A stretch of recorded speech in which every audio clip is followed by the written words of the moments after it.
എൻ്റെ ലൈഫ് മാത്രം എന്താ ഇങ്ങനെ? എന്നെ മനസ്സിലാക്കാൻ ആരുമില്ല.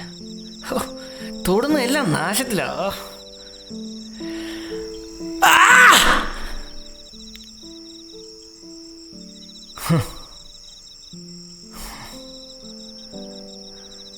അങ്ങനെ എൻ്റെ ജീവിതം ഇരുട്ടിലാക്കിയിട്ട് നീ ഇപ്പൊ പ്രകാശിക്കണ്ട.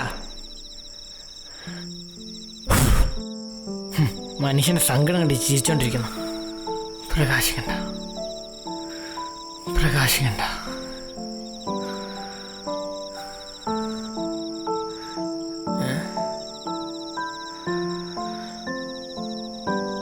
അല്ലെങ്കിൽ ആരോടെങ്കിലും ഒക്കെ സംസാരിക്കണ്ടേ? എനിക്ക് സംസാരിക്കാൻ ആരെങ്കിലും ഇവിടെ കാണും.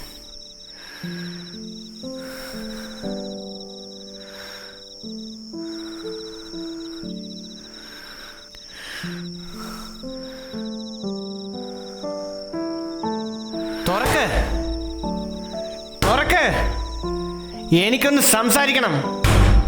ഇവിടെ ആരുമില്ലേ? അല്ലെങ്കിൽ എന്നോടൊക്കെ സംസാരിക്കാൻ ഇവിടെ ആരാ?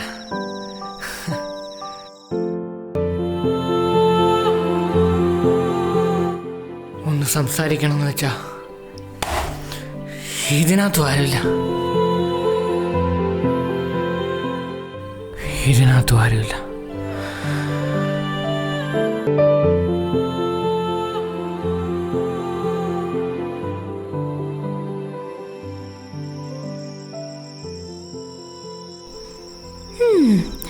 ഷേടാ, ഇവനായിരുന്നോ? ഇവനിപ്പോ ഇത് സ്ഥിരമായല്ലോ. അല്ലെങ്കിൽ നമ്മളോടൊക്കെ സംസാരിക്കാനാരാ?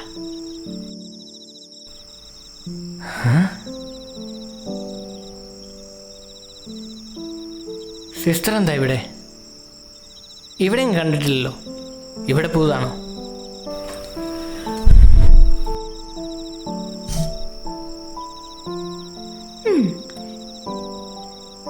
എന്റെ ജോയലേ, എന്നതാടാ ഇത്? നീ ഇപ്പൊ ഇത് സ്ഥിരമായല്ലോ. എന്നെ അറിയാമോ സിസ്റ്ററിന്? ഞാനിവിടെ വരാറില്ല സിസ്റ്ററെ. ഞാനൊക്കെ പൊളിഞ്ഞിരിക്കുക. എന്നോടൊന്ന് സംസാരിക്കാൻ ആരുമില്ല. എന്നെ ഒന്നും മനസ്സിലാക്കാൻ ആരുമില്ല. ഇവിടെ ആരെങ്കിലും നിന്ന് കരുതി ഇങ്ങോട്ട് വന്നേ. ഇവിടെ ആരുമില്ല. തൽക്കാലം ഇപ്പൊ സിസ്റ്റർ വന്നിട്ടുണ്ടല്ലോ. സിസ്റ്ററിനോട് വേണ്ട. അതൊക്കെ പോട്ടെ. എന്നതാ സിസ്റ്ററിന്റെ പേര്? നീ എന്നെ തെരേസാന്ന് വിളിച്ചോടാ ജോയലേ. എന്നതാ നിന്റെ പ്രശ്നം? നീ എന്നോട് പറ, ഞാൻ മുഴുവൻ ഇരുന്ന് കേൾക്കാം. പറയാനുണ്ടെങ്കിൽ ഒരുപാടുണ്ട് തെരേസ സിസ്റ്ററെ. നല്ലൊരു ജോലിയില്ല. കൂടെ കാണുമെന്ന് കരുതി ആരും കൂടെയില്ല. അല്ലെങ്കിലും എല്ലാവരും കാര്യം കാണാൻ മാത്രമേ സ്നേഹിക്കൂ. സ്വന്തം കാര്യം മാത്രം എല്ലാവർക്കും. അതങ്ങനെയൊന്നും അല്ലടാ ജോയലേ. നമ്മൾ യഥാർത്ഥമായി സ്നേഹിക്കുന്നവരുമുണ്ട്.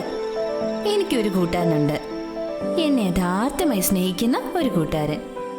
അങ്ങനെ ഒരാളുണ്ടെങ്കിൽ എന്തേലും കാര്യം കാണും. അല്ലാതെ കാര്യം കാണാതെ ആരും സ്നേഹിക്കില്ല. നീ എൻ്റെ കൂടെ വാടാ ജോയലേ, ഞാൻ കാണിച്ചു തരാം യഥാർത്ഥമായി സ്നേഹിക്കുന്ന ഒരാളെ. ഒന്നും പകരം ചോദിക്കാതെ സ്നേഹിക്കുന്ന ഒരാളെ. നിനക്ക് എന്നാ വിഷമമുണ്ടെങ്കിലും നീ പുള്ളിക്കാരനോട് പറ. നീ വാടാ ജോയലേ.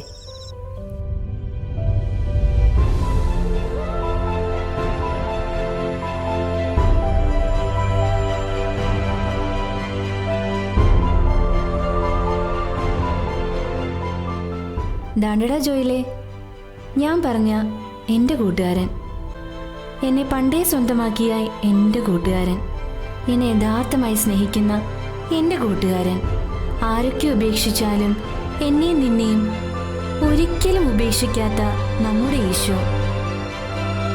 ജോയിലേ, ഇത് എൻ്റെ ഈശോ എനിക്ക് വേണ്ടി പണി കഴിപ്പിച്ച എൻ്റെ ദേവാലയമാണ്. അപേക്ഷിക്കുന്നവരെ ഉപേക്ഷിക്കാത്ത ഒരു ദൈവം നമുക്കുണ്ട്. അവൻ ഒരിക്കലും നമ്മളെ കൈവിടില്ല. ഞാൻ എന്നും ഈ ദേവാലയത്തിൽ കാണും. എൻ്റെ ഈശോയെ സ്നേഹിച്ച് അവനെ തേടി വരുന്നവരെ ശുശ്രൂഷിച്ച് ഞാൻ ഇവിടെ തന്നെ കാണും. ഈശോയുടെ സ്വന്തം കൊച്ചു ത്രേസ്യ.